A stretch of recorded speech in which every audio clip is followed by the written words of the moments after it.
don't know what this lady is always cooking with. There is a particular ingredient I don't like in her food.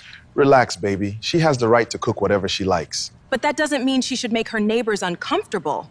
I really don't see anything wrong with her food smell. It actually smells good. Ma'am, is there a problem? Is there a problem with the estate water supply? Please, I know I used to complain about your cooking, but whatever you're cooking, give me just small. Evening breeze in Lekki Phase 1 usually carried a very specific, high-society blend of scents. Expensive French perfumes, premium ocean salt from the nearby Atlantic, the freshly cut grass of manicured lawns, and the unmistakable aroma of pure, unadulterated prosperity. But for Chief Tund and his beautiful, sophisticated wife, Shalwa, the evening breeze had recently started carrying something else entirely. Something that threatened the very peace of their matrimonial home. It carried the scent of culinary warfare. Tund and Shalwa lived in a breathtaking, ultra-modern architectural masterpiece. It was a semi-detached duplex featuring glass balconies, automated gates, and Italian marble floors. They didn't rent. Tund, a top-tier consultant in the oil and gas sector whose bank accounts breathed fire, had bought their side of the building outright. It was a loud, silent statement of his massive wealth. Occupying the second unit of the duplex was Ms. Nkem, a brilliant, independent single lady who held a high-flying corporate job at a multinational firm on the island. She rented her side of the property, drove a neat, metallic gray compact SUV, and strictly minded her business. For the first few months after Tund and Shalwa's lavish society wedding, an event that trended on Nigerian Twitter for 3 days straight, Shalwa made it her life's mission to complain about Nkem's evening activities. More specifically, Nkem's kitchen. Tund, please. You have to do something about this. Shalwa would complain bitterly every single evening around 7:30 p.m. She would dramatically wrap her expensive silk scarf tightly around her nose like a makeshift hazmat mask, sitting on their custom-made Italian leather sofa. What is that awful local smell coming from next door? I think she uses a particular local spice or some highly aggressive locust beans. You. That just upsets my inner spirit. It is invading our ventilation system. Tund would just chuckle softly, adjusting his glasses and looking at his gorgeous wife with amusement. Baby, please ignore it. She's just cooking her native meals after a long day at the office.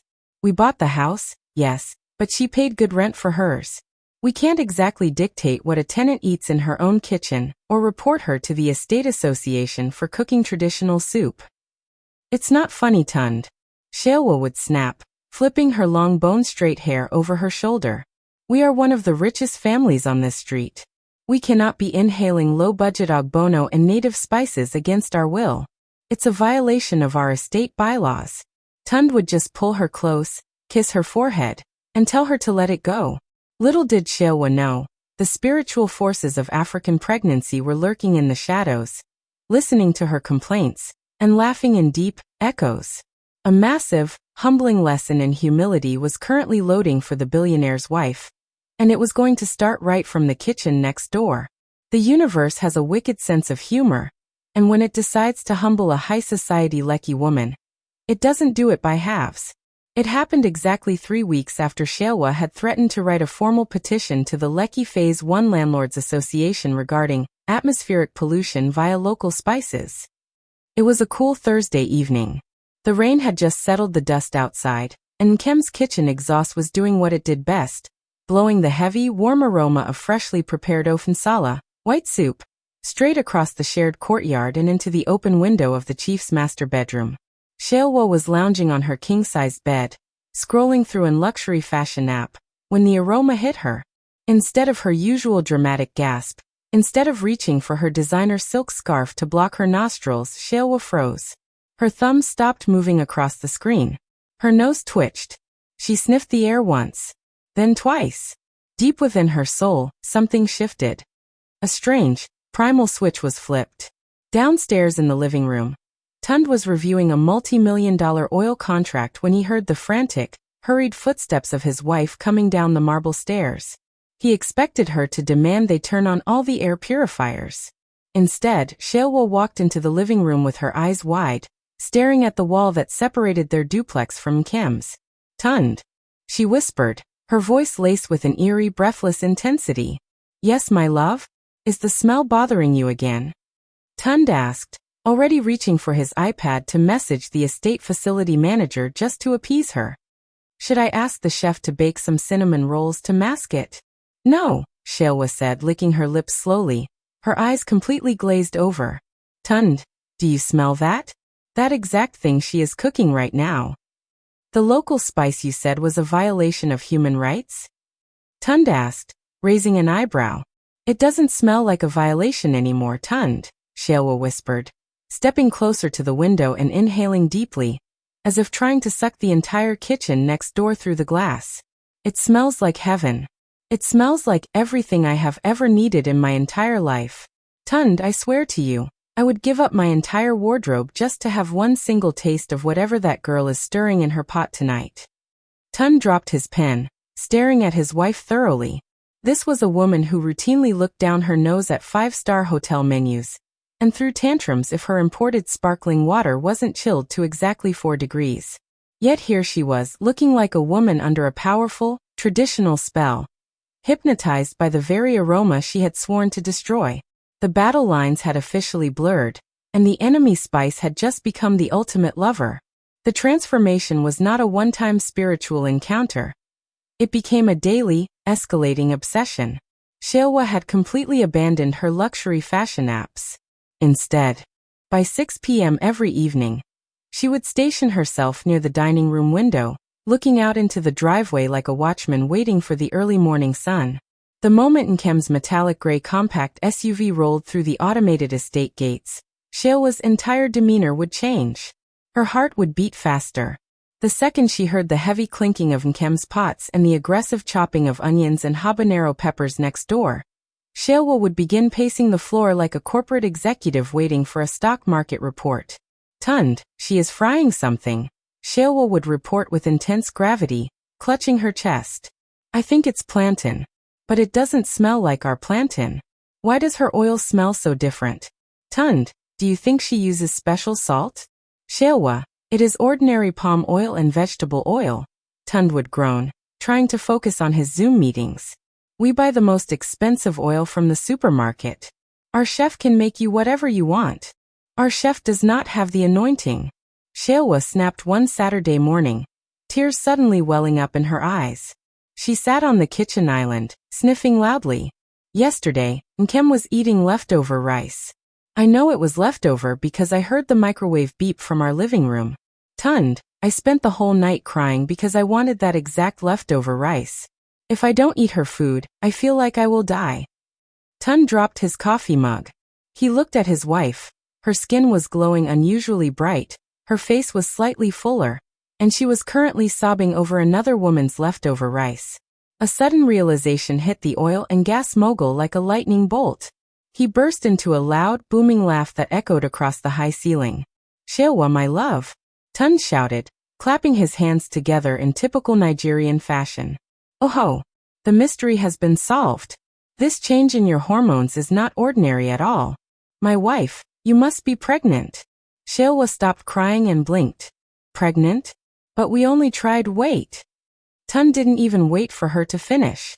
He grabbed his car keys, pulled her into their pristine, white leather interior Range Rover, and sped off to a premium, high-end private clinic in Ikoyi. 2 hours later, after a blood test and a frantic wait, the doctor walked in with a wide smile.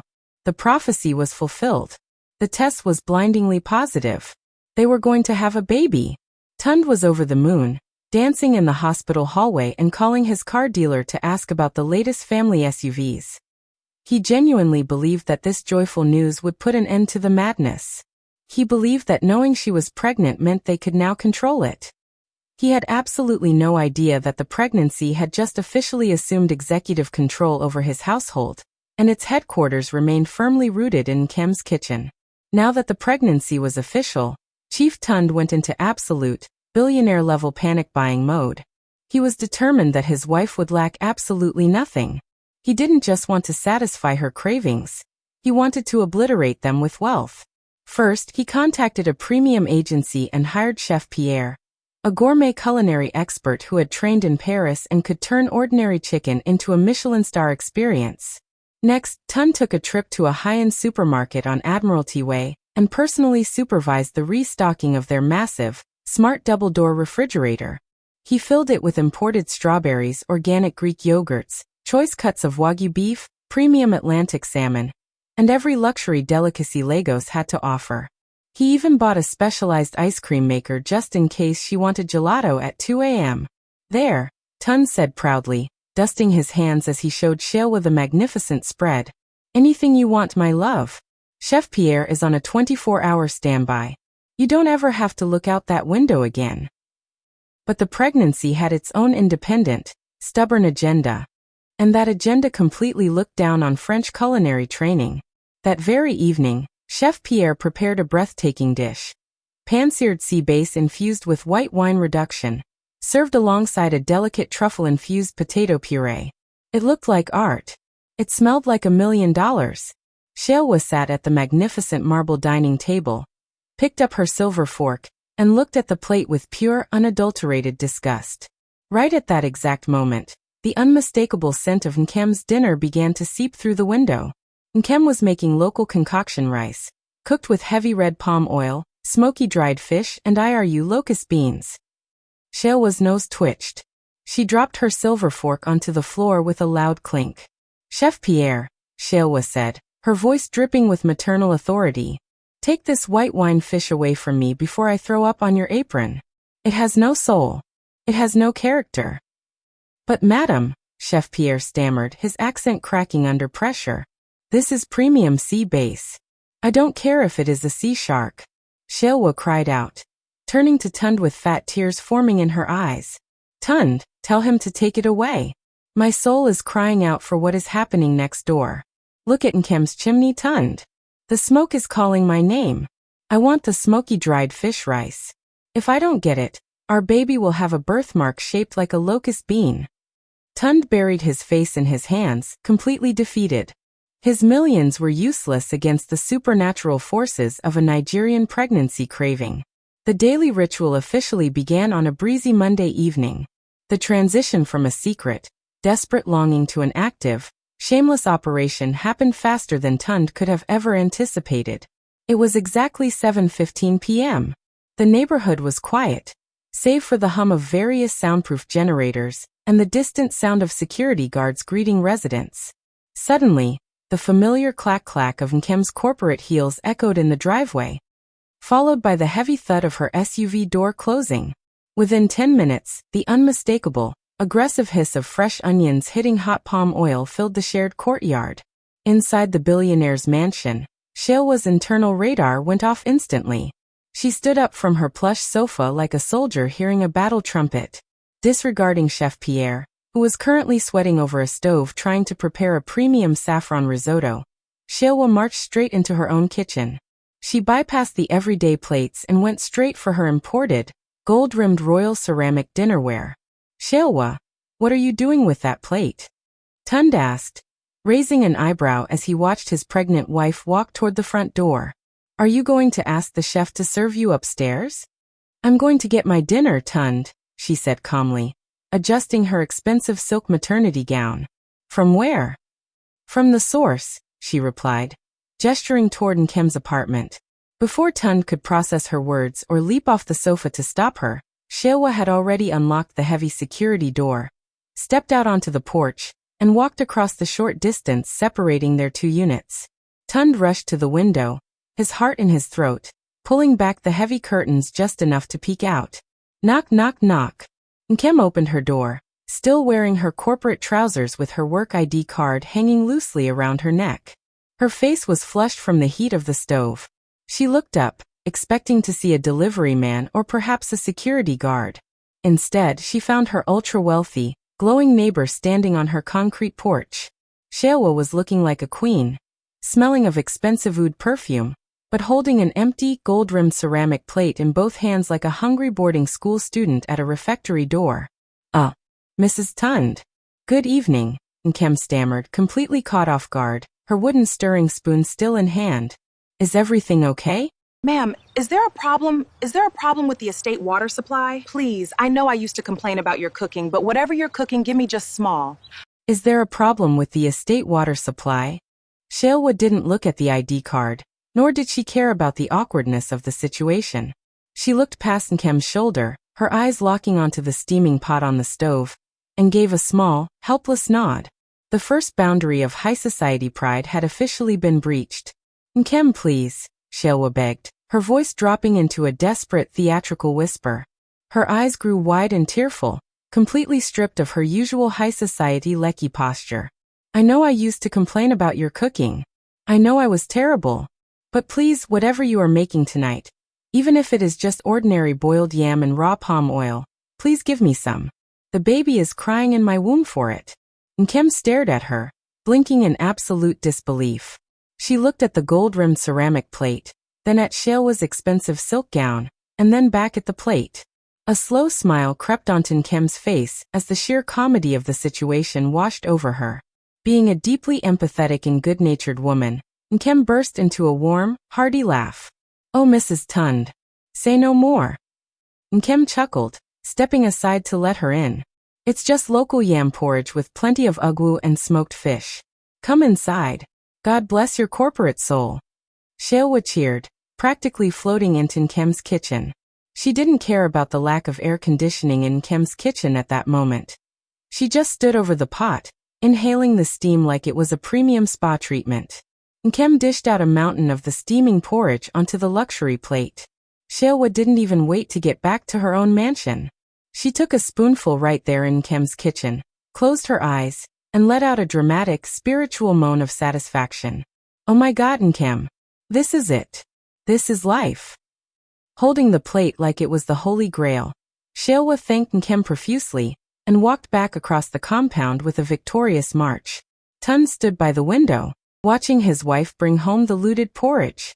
She sat at her marble dining table, completely ignoring Chef Pierre's gourmet creations, and devoured the local yam porridge like she had just survived a famine. From that night on, all shame was officially cast into the Atlantic Ocean.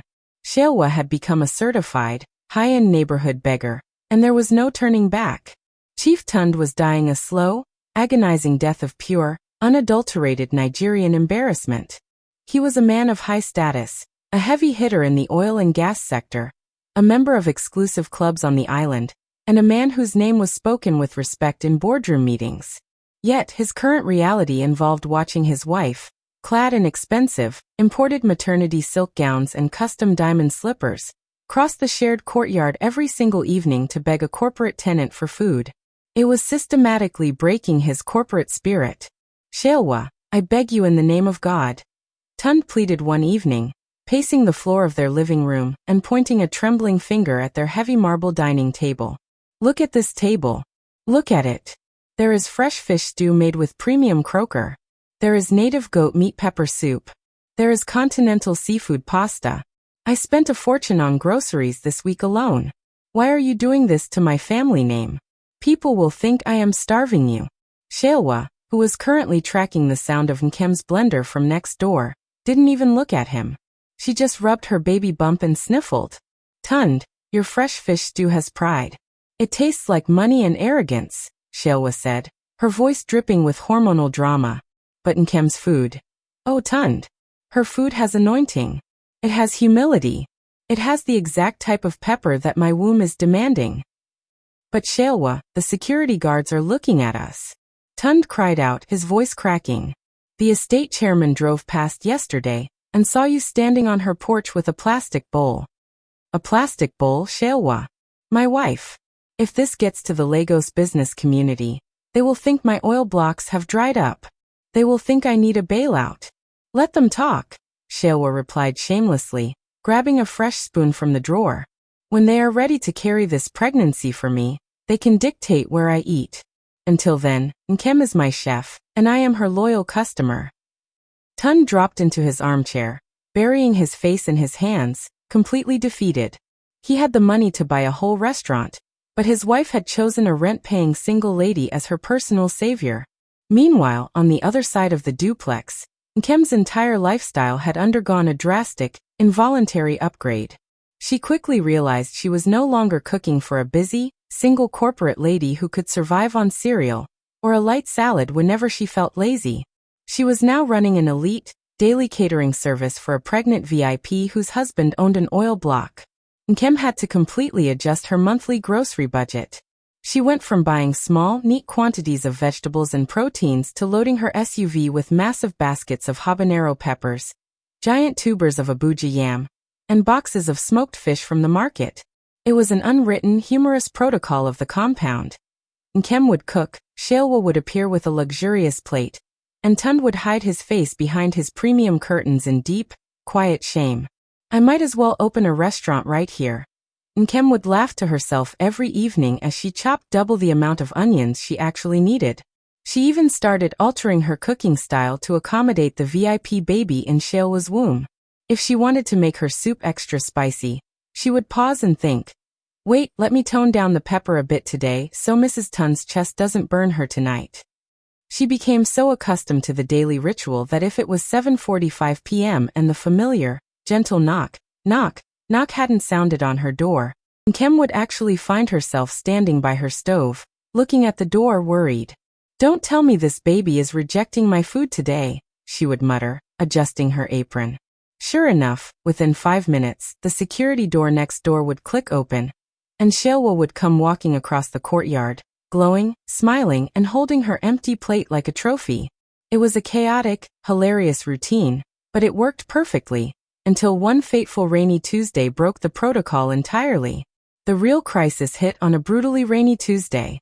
The sky above Lekki Phase 1 had opened up since 4 p.m., unleashing a chaotic Lagos downpour that turned the streets into mini rivers and caused a legendary gridlock. Nkem had faced a truly demonic day at the office. She endured back-to-back corporate presentations with aggressive foreign investors. Her laptop charger sparked and died right before an important deadline. And to crown the glory, she spent 3 agonizing hours crawling through the bumper-to-bumper traffic on the 3rd Mainland Bridge. By the time her metallic gray compact SUV splashed into the shared driveway of the duplex, she was running on pure survival instinct. She staggered into her apartment, drenched, shivering, and completely drained of every ounce of human energy. She didn't have the strength to take off her makeup, let alone lift a heavy iron frying pan.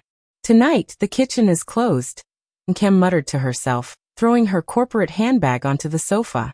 "Even if the president of Nigeria is hungry, I am not turning on this gas cooker. I will just drink room temperature water, swallow 2 paracetamols, and go straight to sleep." She changed into an oversized vintage t-shirt, wrapped her hair in a satin bonnet, and crawled into bed, letting out a deep sigh of relief as her body hit the mattress. She closed her eyes, ready to drift into a deep sleep. But outside, the universe had other plans. Exactly 10 minutes later, through the sound of the falling rain beating against the window panes, the familiar, rhythmic sound echoed at her front door. Knock, knock, knock. Nkem groaned into her pillow. She covered her ears, hoping the person would think she hadn't returned. But the knocking persisted, growing slightly faster, filled with a distinct, hormonal urgency. Knock, knock, knock. With a heavy, exhausted sigh, Nkem dragged herself out of bed. She walked down the hallway and pulled open the heavy security door, her eyes half closed. There stood Shalwa. Despite the cold rain, the billionaire's wife was wearing a sleeveless, bright yellow designer maternity gown. She looked beautiful and radiant as usual, but her eyes were darting around anxiously. In both hands, clutched tightly against her prominent baby bump, was her favorite gold-rimmed ceramic plate. She was smiling expectantly, her mouth practically watering in anticipation of her daily reward. But for the first time in months, Nkem's kitchen was completely dark, cold, and utterly silent. "Oh, Mrs. Tund, I am so sorry," Nkem sighed heavily, leaning her exhausted frame against the doorpost. She rubbed her eyes, looking visibly drained. "I didn't prepare anything tonight. I didn't even turn on the gas. I had a brutal day at work, the traffic on the bridge was demonic, and I am just too tired to function. I'm actually going straight to bed." What happened next was a scene straight out of a classic, high-budget Nollywood movie. Shalwa's bright, expectant face crumbled in a fraction of a second. Her lower lip began to tremble violently. The premium, gold-rimmed ceramic plate that had traveled across the compound so many times suddenly slipped from her numb, wealthy fingers. Clatter, clank, crash. It shattered into a dozen expensive pieces across the concrete porch floor. But Shalwa didn't even look at the broken china. Instead, she collapsed onto her knees right there on the wet ground, completely disregarding her designer maternity gown, and burst into a loud, uncontrollable, ear-piercing sob. Billionaire. Shalwa wailed to the heavens, her voice competing with the sound of the rain. I want to eat. My baby wants to eat Nkem's food. Nkem, please don't do this to me. The baby is kicking. She wants the spice. She wept like a toddler whose favorite candy had been snatched away and thrown into a lagoon. She rocked back and forth on the floor, fat tears mixing with the raindrops on her face, throwing a full-blown, premium Lecky tantrum. Inside Nkem's house, the sheer volume of the crying made Nkem's eyes pop open in panic. She looked down at the billionaire's wife wailing on her knees, completely bewildered. Across the compound, the security guards abandoned their posts, staring into the dark courtyard with their flashlights, wondering if kidnappers had breached the automated gates. The meltdown of the century was officially live in Lecky Phase 1. Hearing the loud, dramatic, and frankly terrifying cries echoing through the rain-soaked compound, Chief Tund rushed out of his mansion. He didn't even remember to wear his customary designer slides. He was in his bare feet, wearing nothing but his lounge shorts and a silk singlet, looking completely panicked. When his eyes landed on the scene, his beautiful, highly sophisticated wife sitting on the wet floor of Nkem's porch, weeping over broken china like a child who missed the school bus, a fresh wave of deep, agonizing shame washed over him. He felt the phantom eyes of the entire estate association watching him. Shalwa, in the name of God, arise! Tund shouted, rushing forward to gently lift his wife from the concrete. He held her close, wrapping his arms around her shivering frame while she continued to sniffle loudly against his chest.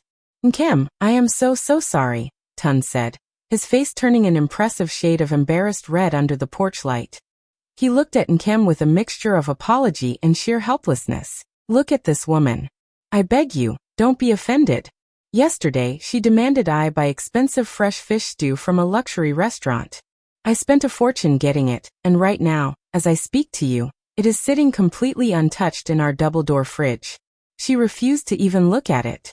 She said it tasted like arrogance. Tund quickly pulled his iPhone out of his pocket, his thumbs flying across the screen with corporate urgency.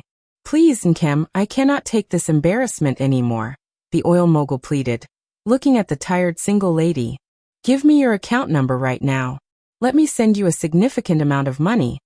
Actually, let me just transfer a few millions to support you for all the food she has been eating, and to make it easier for you to hire a private market woman to buy your groceries. Just name the amount. Nkem looked at the billionaire, then at his weeping wife, and then at the broken gold-rimmed plate on the floor. Instead of bringing out her phone to type her IBAN or commercial bank details, Nkem just smiled softly. The exhaustion in her eyes melted away, replaced by a warm, deeply maternal understanding. She gently shook her head, refusing the financial bailout. Chief, please put your phone away and keep your money, Nkem said softly, her voice calm against the sound of the rain. I am a woman, and I understand perfectly. Some years ago, I was pregnant for my ex-fiancé. I had crazy, unexplainable cravings just like this, but sadly, I lost the pregnancy. I know exactly how helpless and out of control she feels right now. It's not her fault, it's the baby. Nkem stepped aside, widening her door. Don't worry about tonight. Let me just quickly light my gas and whip up some soft semavita and fresh vegetable soup for her. It won't take 20 minutes. Bring her inside out of the rain. Hearing those words, Tund's deep embarrassment instantly melted into profound gratitude. Shalwa stopped her dramatic sobbing, wiped her nose with the edge of her expensive silk gown, and looked at Nkem like she was a guardian angel sent straight from the heavens. The billionaire's money had failed, but a neighbor's pure empathy had just saved the night. From that dramatic Tuesday night onward, the invisible wall of status, pride, and landlord versus tenant completely collapsed. The bond between the two households became unbreakable. Nkem no longer just cooked extra. She became an honorary member of the family. She would stop by to check on Shalwa's swollen feet, recommend local prenatal remedies, And the two women would laugh for hours over how Shalwa used to wear a silk mask just to avoid the atmospheric pollution of Nkem's kitchen. But a Nigerian pregnancy is full of unpredictable plot twists. A few months later, on a quiet Thursday evening, Nkem didn't return home at her usual time. Her multinational company was launching a massive project on the mainland the next morning. And to beat the legendary Lagos traffic, she had opted to sleep over at a colleague's house close to the venue. The next day, Friday, she went straight to work from there, her mind preoccupied with corporate spreadsheets and board presentations. When Nkem finally drove her metallic gray SUV through the automated estate gates on Friday evening, a sudden wave of heavy guilt washed over her. "Oh no," Nkem muttered, hitting the steering wheel. "I didn't come home yesterday. Shalwa and that baby must have been starving. They probably sat by the window waiting for me." The moment she parked in the driveway, Nkem didn't even bother to take off her corporate blazer or drop her laptop bag on the couch. She ran straight into her kitchen like a woman on a rescue mission. She lit her gas cooker, threw open her refrigerator, and pulled out fresh ingredients. She was determined to make a massive, delicious make-up meal, a luxurious pot of aromatic egusi soup with pounded yam. For both of them, the soup began to bubble and send its familiar rich fragrance floating across the courtyard. Nkem stood by the stove, chopping fresh spinach. She kept one eye on the kitchen clock, waiting for the familiar, gentle knock, knock, knock on her front door. 10 minutes passed. The kitchen exhaust was blowing at full blast. 20 minutes passed. The aroma was strong enough to wake the dead. 30 minutes passed. The egusi soup was perfectly done, but the porch remained completely empty. The shared compound next door was dead silent. No footsteps, no opening doors, no shadow of a pregnant billionaire's wife holding a luxury plate. Nkem wiped her hands on a kitchen towel, a sudden frown forming on her face. For the first time in months, the protocol was completely broken, and a strange, heavy quiet hung over the duplex. Nkem stood in her kitchen, the wooden spoon frozen in her hand. The silence from next door was loud, and it was beginning to feel heavy. She walked over to the kitchen window and peered out into the driveway. Chief Tun's Range Rover was parked, but the house itself looked like a ghost town. Did they go out? Or did the baby finally reject my cooking? Nkem muttered to herself, a genuine feeling of worry settling in her chest. Suddenly, through the thin shared concrete walls of the semi-detached building, a new sound pierced the quiet evening air. It wasn't the sound of Shalwa's voice pacing the floor, and it wasn't the distant hum of their luxury television. It was a sharp, high-pitched, beautiful, and unmistakable cry. The cry of a newborn baby. Nkem's eyes popped open. A massive, joyous smile broke across her face, stretching from ear to ear. She instantly turned off her gas cooker, dropped her kitchen towel, and practically flew out of her apartment. She didn't even care that she was still wearing her work clothes. She ran across the concrete porch and tapped frantically on the chief's heavy security door. The door swung open, and there stood Chief Tund. He looked like a man who had just won the multi-billion-dollar oil contract of his dreams, but his face was a chaotic mess of tears, exhaustion, and pure, unadulterated pride.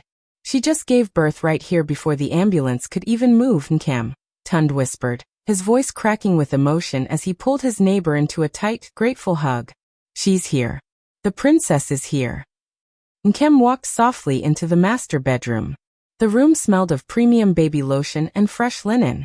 There lay Shalwa on the massive bed, looking tired but radiating a deep, beautiful peace. In her arms, wrapped snugly in a plush pink blanket, was a chubby, beautiful baby girl with a full head of dark hair. The empty, gold-rimmed ceramic plate that used to make the daily pilgrimage across the compound was nowhere to be seen. It had been officially retired, replaced by the ultimate gift. Shalwa looked up as Nkem entered, her eyes filling with happy tears.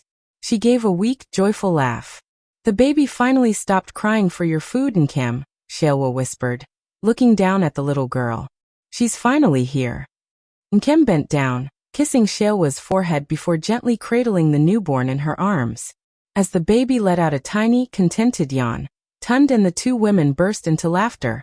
What had started as an embarrassing, humbling pregnancy craving in a wealthy Lekki neighborhood had completely shattered the walls of status, pride, and material wealth. They were no longer just a landlord and a tenant sharing a duplex. They had become one family, bound forever by love, shared meals, and a beautiful new life. The end. Thank you so much for watching and reading this amazing story. If this story gave you a good laugh and warmed your heart, please don't forget to like this video, share it with your friends, family, and every pregnant woman you know who has crazy cravings, and subscribe to this channel for more amazing stories.